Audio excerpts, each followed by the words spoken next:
Powered by Red Media in partnership with TSN, this is Season 5, Episode 37 of the Ray and Dregs Hockey Podcast, presented by our title sponsor, Canadian Club Whiskey, who've introduced the first release of the Canadian Club Invitation Series, the CC 15-year-old Sherry Cask.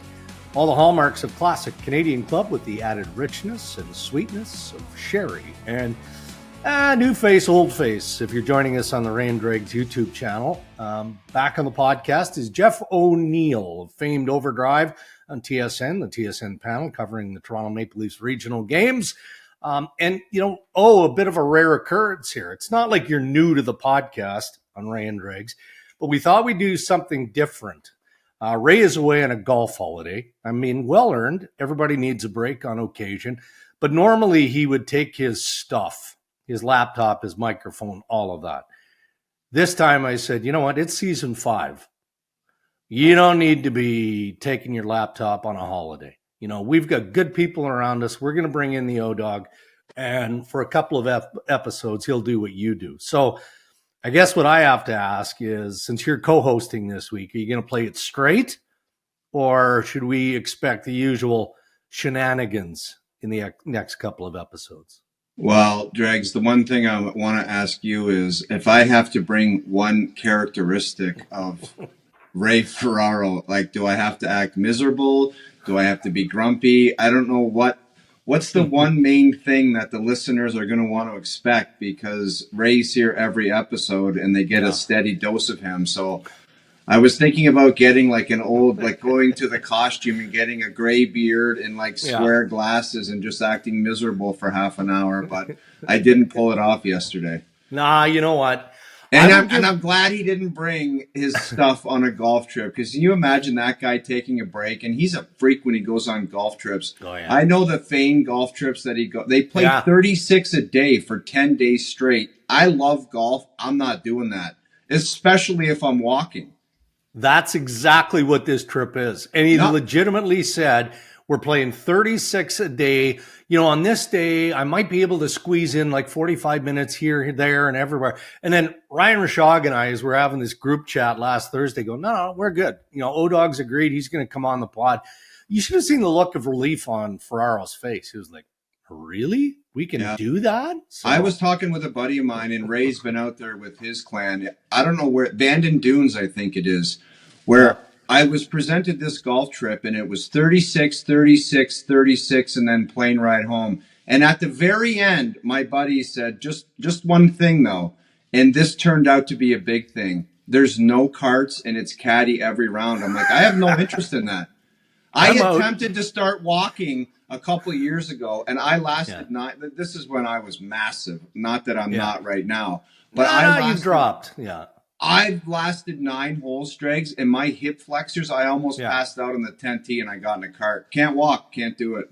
Yeah, but even on courses like that, if you have a medical exemption, then you still can't take a golf cart. I don't know, put the white flag on the roof of the golf cart and away you go.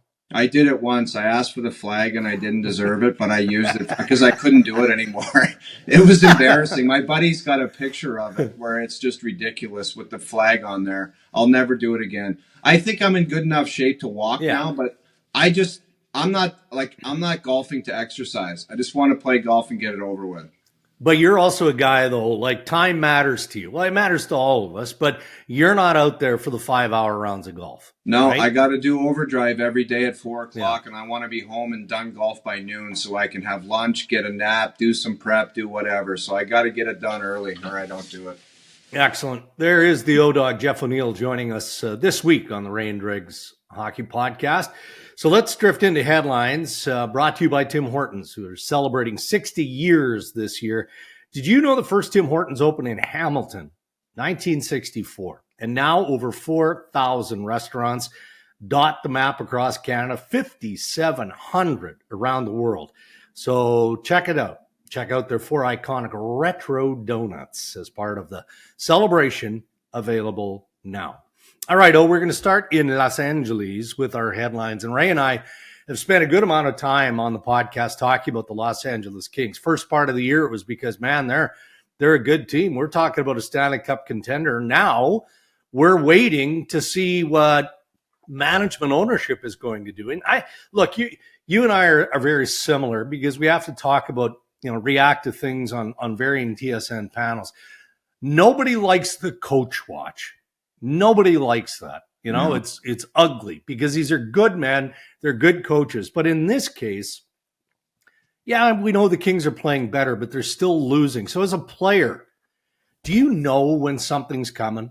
Can you sense, can you feel that there's a change coming? And now maybe that's coach, maybe that's something else, but you feel it, right? And it kind of interrupts the way you should play in certain situations. It's a miserable feeling, Dregs. I played on some teams that just didn't have it in Carolina. And mind you, I think Jimmy Rutherford acknowledged and the expectations weren't massive in Carolina, but you're literally sitting around day by day wondering if certain players are getting traded or if the coach is still going to be around.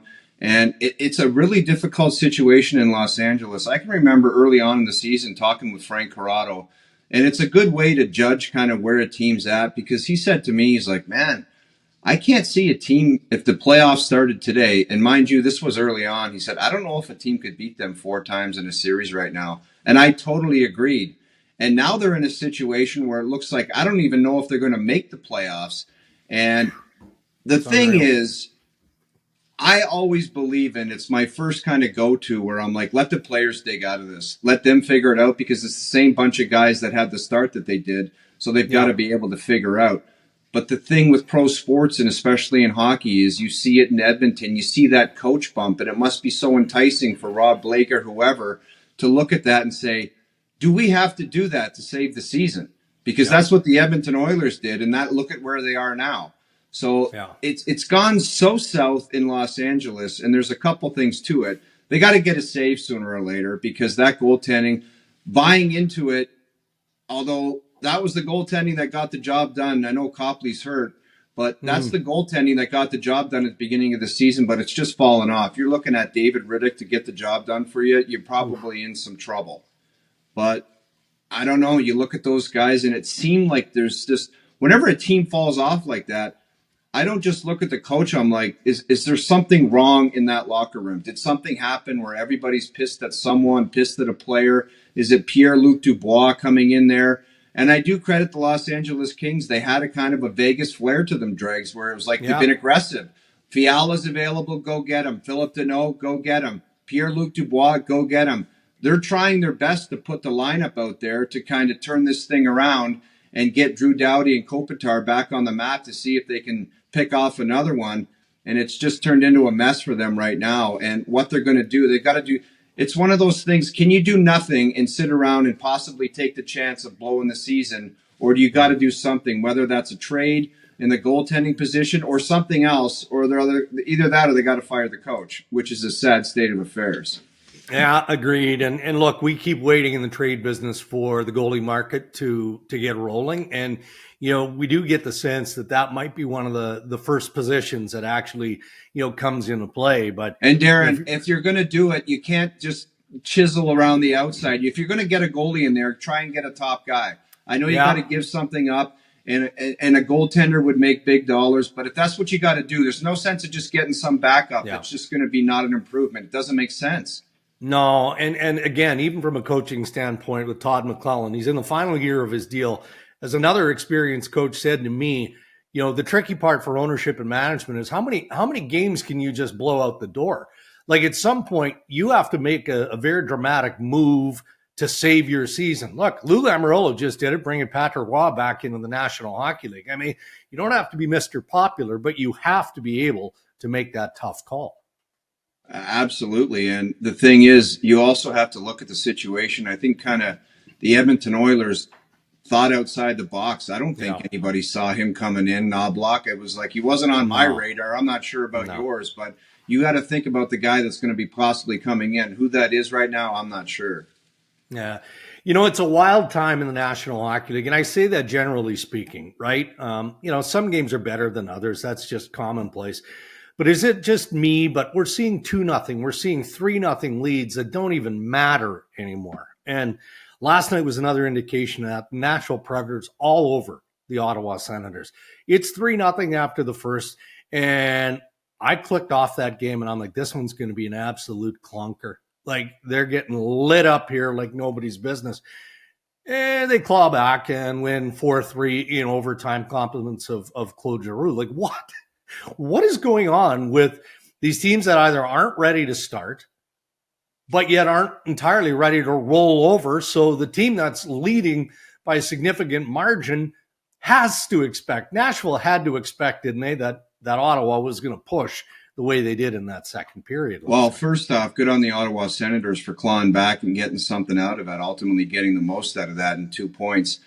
But you're looking at teams, and the only way I can describe it is the makeup of teams are so different now, where it's not like everybody in the National Hockey League, whether you're a first-line player or a fourth-line right winger, thinks that they're a 35-goal scorer, and they go out there and their approach is like that, and they play like that, where it's like, back in the day, if you had a third and fourth line that were heavy and leaned on the opposition and grinded out forechecks and ate away the clock, they would be heavily leaned upon in a 3-0 game, where it's like the skill guys, you want to be fancy, maybe you're just going to sit down for a little bit and watch these guys grind the clock away. Nobody plays like that anymore. Everybody wants a toe drag inside the blue line, a toe drag in the neutral zone, and then try to make it 4-0, where coaches got to be watching that.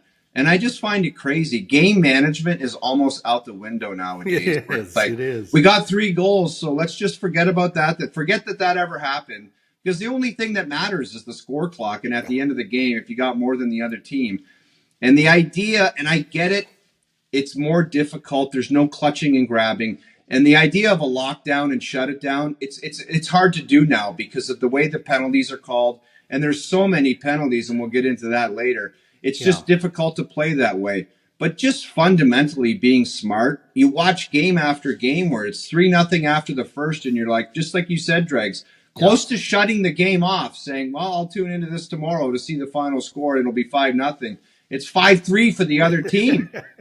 So it's a whole approach where these guys are so into skill, and it's like everyone thinks that they got to get a goal. And a lot of teams play, I want to try to score a goal, as opposed to a team play where it's like, we got to get the win here.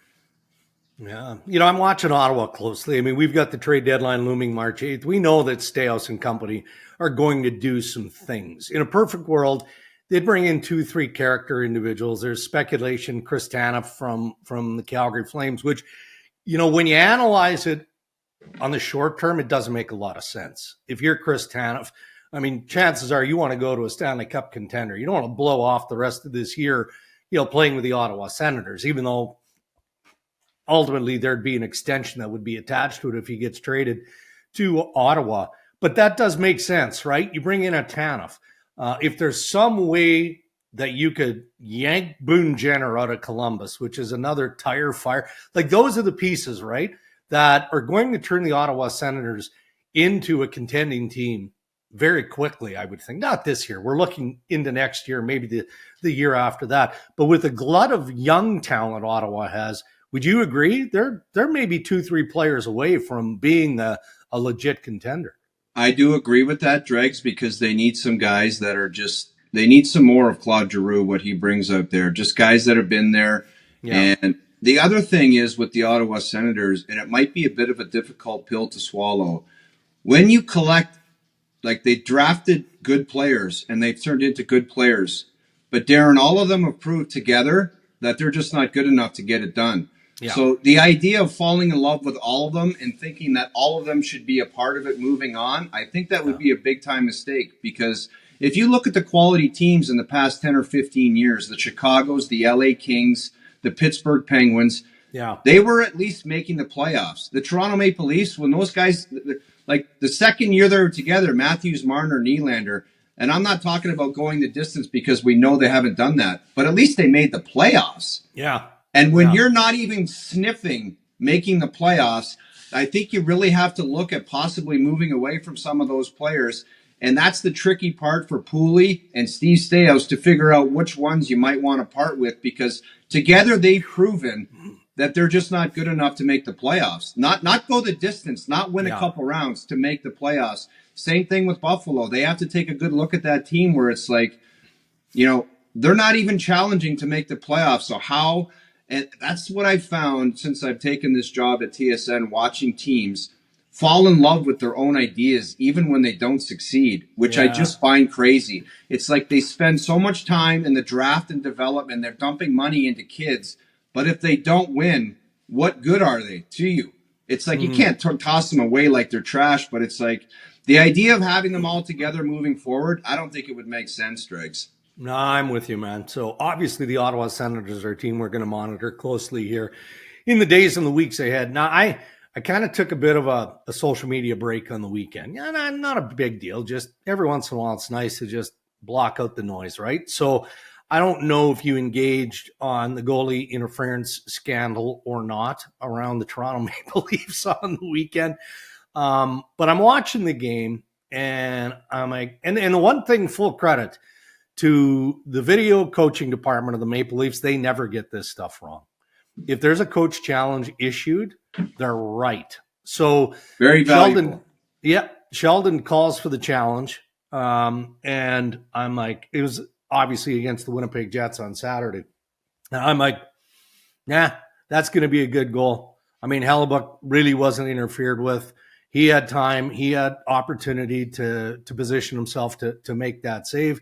Okay, obviously the Leafs lose that challenge. And the explanation I was given, because now I'm on it, right, and I'm getting to my hockey ops people, is that they didn't have the evidence in the video replay, in the reviews, to overturn the call on the ice.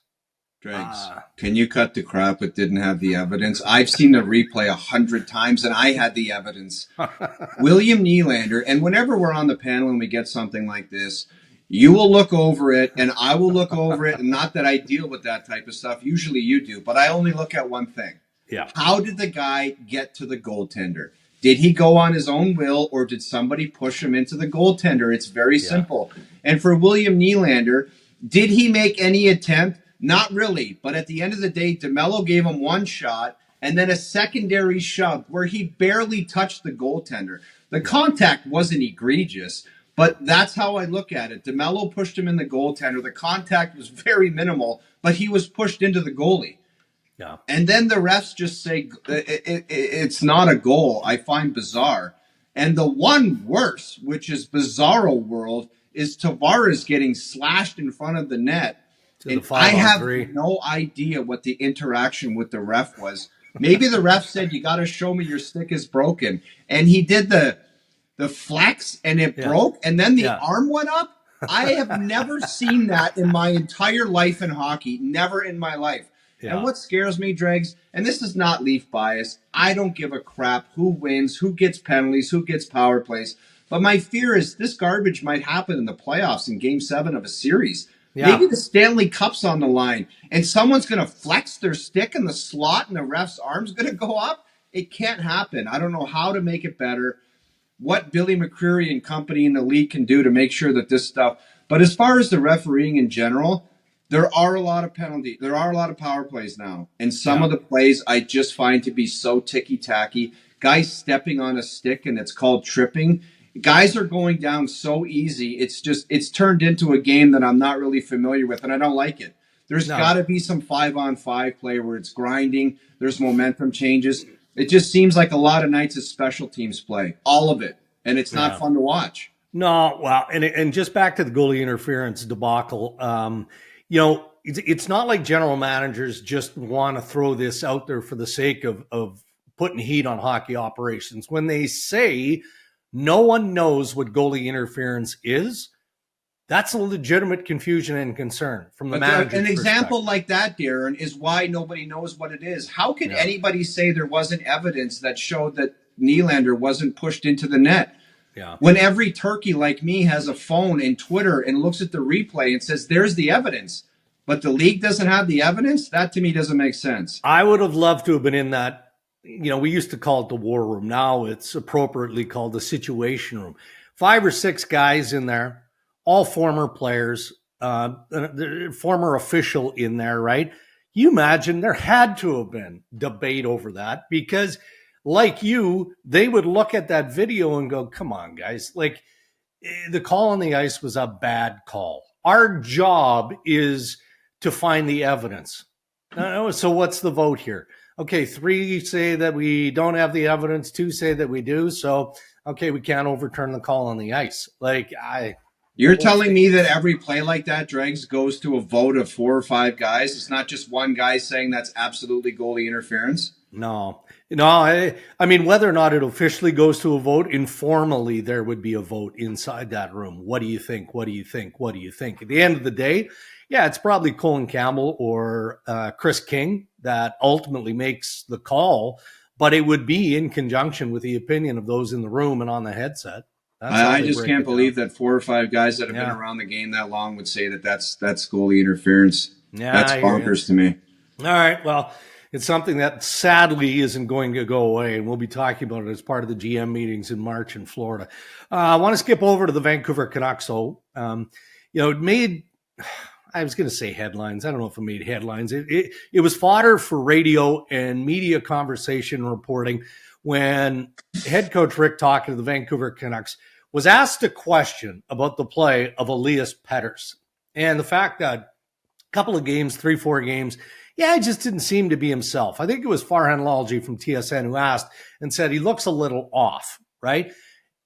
Tocchet didn't, sound off like an angry coach. He literally just said, doesn't seem to be skating the way he's, we're used to seeing him skating. He makes the high skill plays, but he needs to do it when he's skating. And then things go sideways. So first of all, I want your opinion on I would call it controlled analysis criticism, Rick Tocchet of his star forward.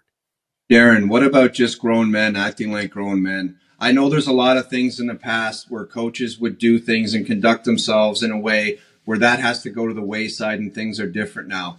But what's wrong, and I think it's a big part of what the turnaround in Vancouver has been, and the key word is accountability. Do things blow up a little bit in Canadian markets when a coach makes a comment on a player? Yes, that can happen. But that's largely due to what the media does with the comments. But Rick, I find nothing wrong. And I love Rick Tocchet's comments where he said he's just got to skate more and be better flat out. And I love Pettersson's comments where he said this is a professional league. This isn't the Quebec Pee Wee tournament where you can't criticize anybody and people don't like it. And he said it's a professional league and the coach wants me to do more and that's what I'm going to do. And what did he do the next game? He had 2 goals in the game winner and he played great. That's just what the expectation in the league is. But I love the comment of it's a professional league and the coach wants me to do more and that's what I'm going to do. I don't think there's anything wrong with that because everything is correct. It's not where you're just because you're talented and you make a bunch of money and your contract's up that you can never comment on your play.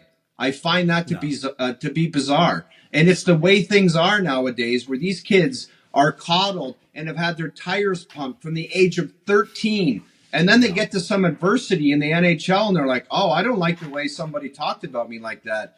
As long as it's within the boundaries and it's constructive criticism, it's the best league in the world. The coach wants more and you got to bring more. And the coach handled it properly. And more importantly, the player handled it better. Yeah. So Zuby, our producer, has isolated a clip of Rick Tocchet, which really puts a bow on this story from last week, right? And people shouldn't forget that Rick Tocchet spent a good amount of time as part of media. Now, he's not quote unquote media. He wasn't. He was a TNT panelist, but he had to analyze the game. So he understands the media side of things. And when all was said and done, Rick Tocchet pushed back at the media response. So listen up. Well, I didn't think he skated last night, so the article I blasted him, I mean, that's you guys. But what do you want me to say? I mean, you guys are taking it to if Hoggy has a bad game, a couple of bad games, I say it, but it's not in the paper. Like, Pete's a big man. He had a tough night skating-wise, I thought. It's over with. He played 21 minutes. He's not on the end of the bench, so we're taking this to a different level. Like, it's different. I was on your side as a media guy, right, and I get it. But you guys got to analyze the game, too. You got to understand certain things, too. So it's not Tocchet has a problem with Pettersson. It's you asked me a question, who was good or was bad. So I got to be careful because if you guys are going to ask me questions now, a player, I'm going to say no comment. I'll let you guys analyze it. So you guys got to be careful. That's not a big deal. He's out there smiling. It's not a big deal. So maybe it's a story that we're winning a lot and we're looking for negativity. That's the way I look at it. Not to blast you guys.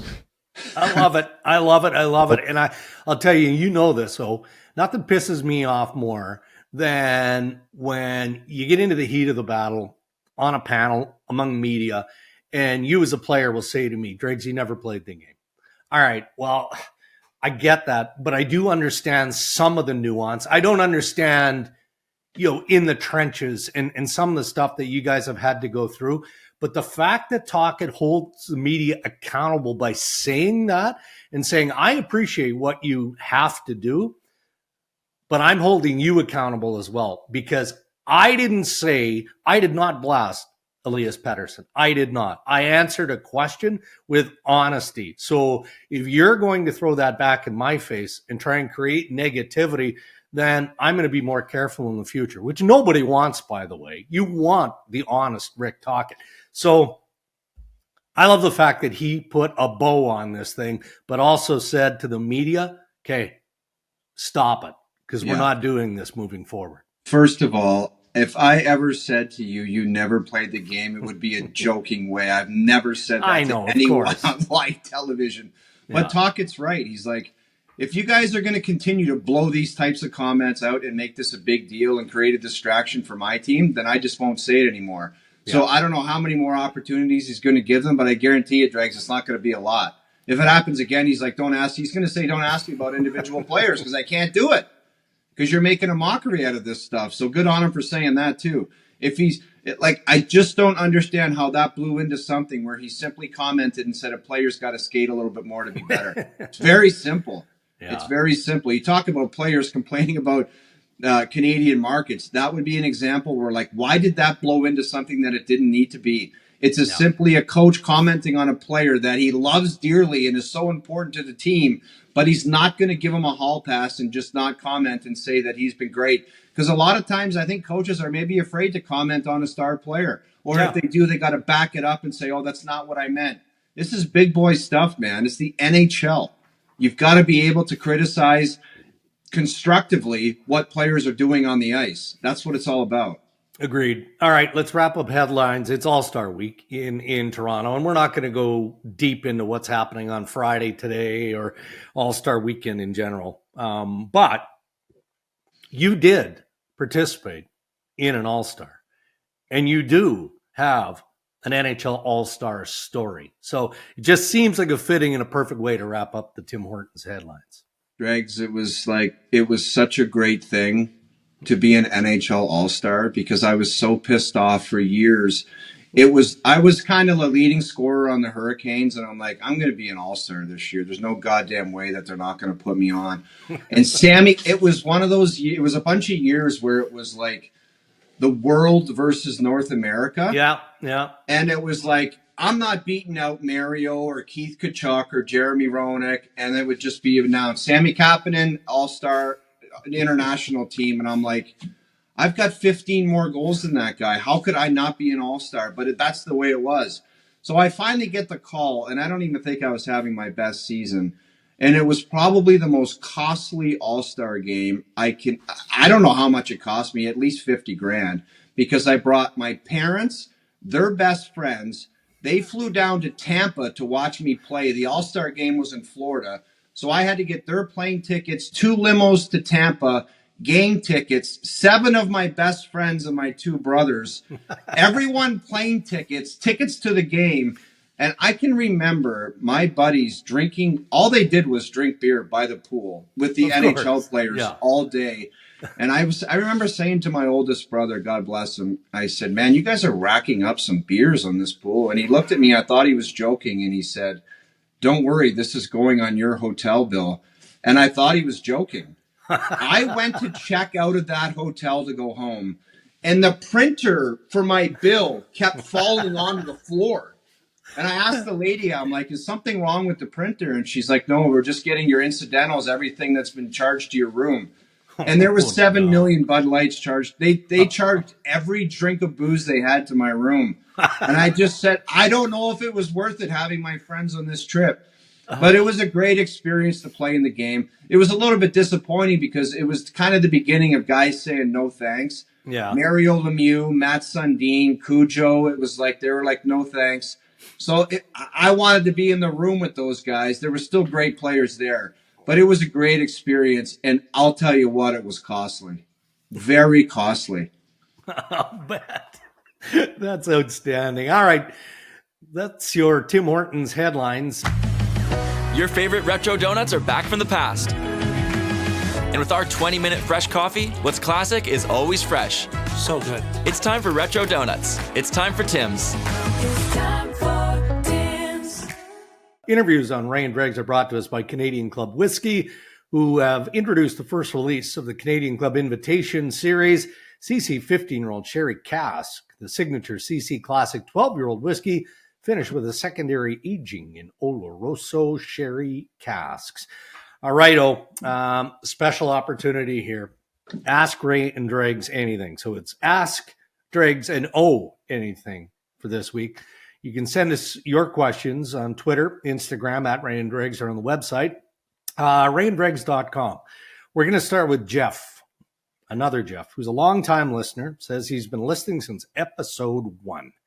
Hypothetically, assuming both brother duos you choose had full careers and weren't cut short due to injury, if you had to choose two brothers to keep on your team from start to finish, who would you choose? So he thinks of the twins, Daniel and Henrik Sedin, maybe the Bure brothers, Pavel and Valerie, Eric and Brett Lindros, a couple of the Sutters maybe, Jack, Quinn Hughes, the Nylanders, the Courtnells, the Espositos, even Wayne and Brent Gretzky.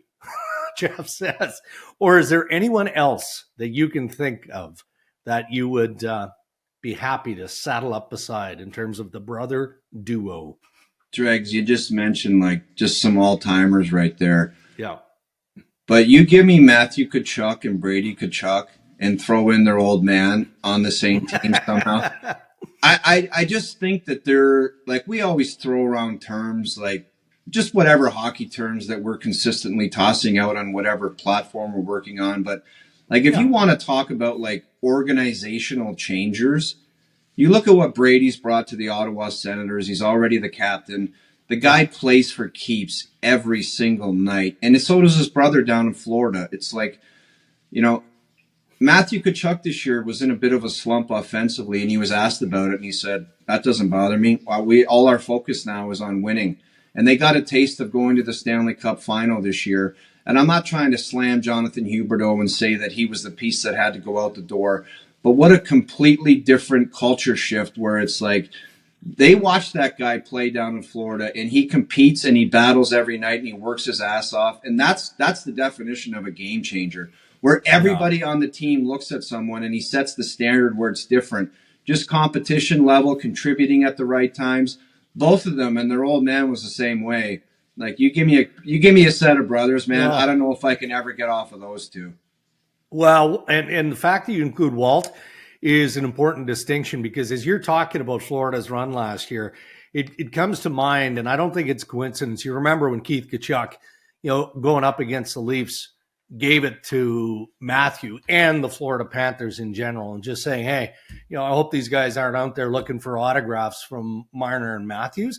I'm not so sure, that wasn't a galvanizing comment. No kidding. Like after that, maybe they heard the comments, Dregs, and they were like, God, are we a bunch of sissies out there? Like, maybe we got to just man up and play better. And they did. They went to the finals.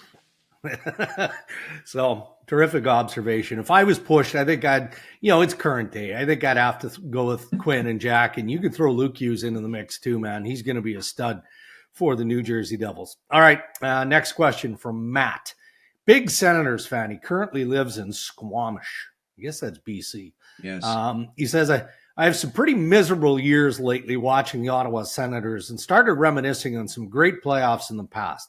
So I'm wondering what both of you have in terms of your most memorable playoff series in the recent past is. For me, watching the Sens take Pittsburgh to double overtime Game 7 was heartbreaking, but one hell of a series. So I don't know. I mean, you could probably offer several. I mean, as a player, you would have a heartbreaking series for sure. One comes to mind, and maybe now as an analyst, is there another one that you'd call memorable? Well, the obviously the one that really sticks out is the idea of going to a Stanley Cup final and playing in the finals, and it's kind of a surreal thing. I can remember beating out the Toronto Maple Leafs, and Kevin Weeks was our backup goaltender that game, and he was screaming on the bench, "We're going to the cup." Like, we're going to the cup. And I was listening to that. I'm like, holy crap, we are going to the cup. And then when you get there, Dregs, and you don't get it done, it's like the idea of putting so much into that is so deflating and getting nothing out of it. You get a small trophy. It's right behind me there, and that's all you get. Like, it's one of those things where it's like, man, it would have been easier to lose in the first round, but it's just one of those things that's what you get, and that's why it's so special to win the Stanley Cup. But I go back to the way that the Pittsburgh Penguins played those 2 back-to-back cups. Like, every series they had, man. Ugh. You talk about skill, and I think teams like the Edmonton Oilers and the Winnipeg Jets are starting to understand this. With Sidney Crosby and Geno Malkin and Letang, it wasn't all about skill. Like, they all played their ass off, and they had a thing where they had a team rule where everybody finishes their check.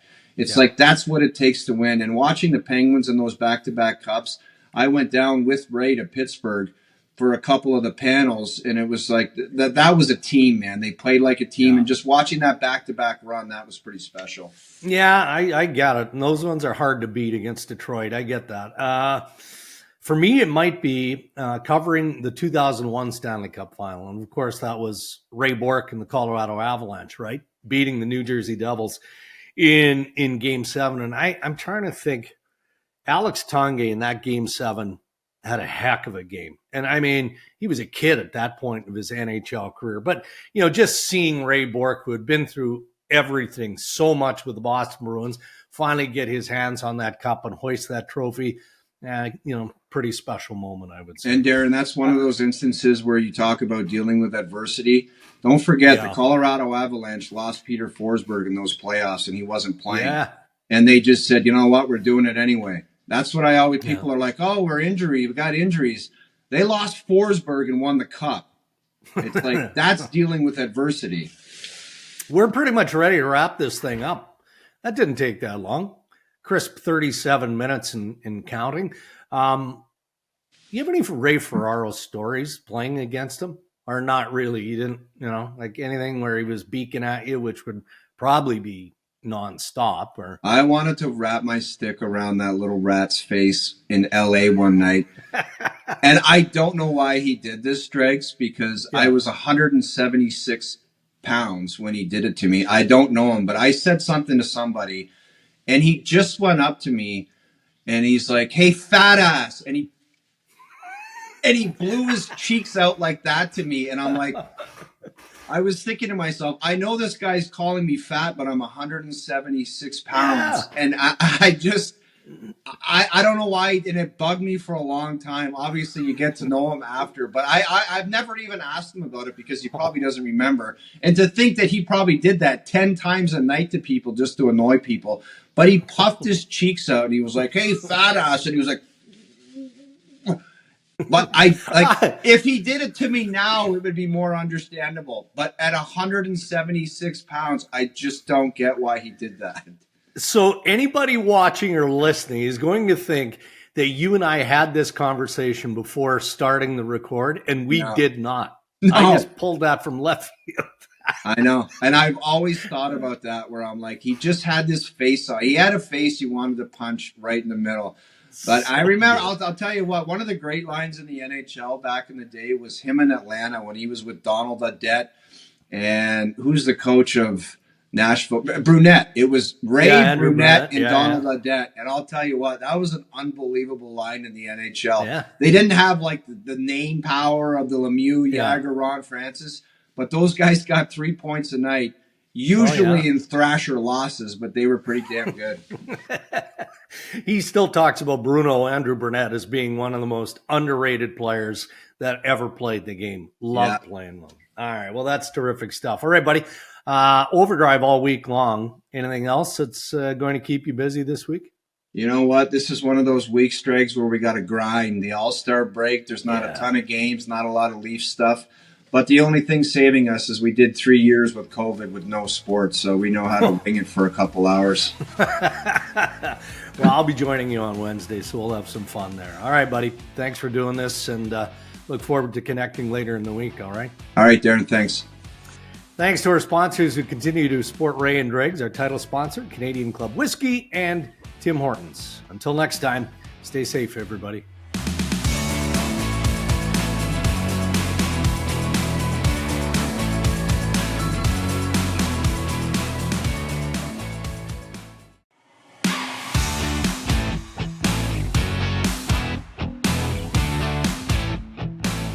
Powered by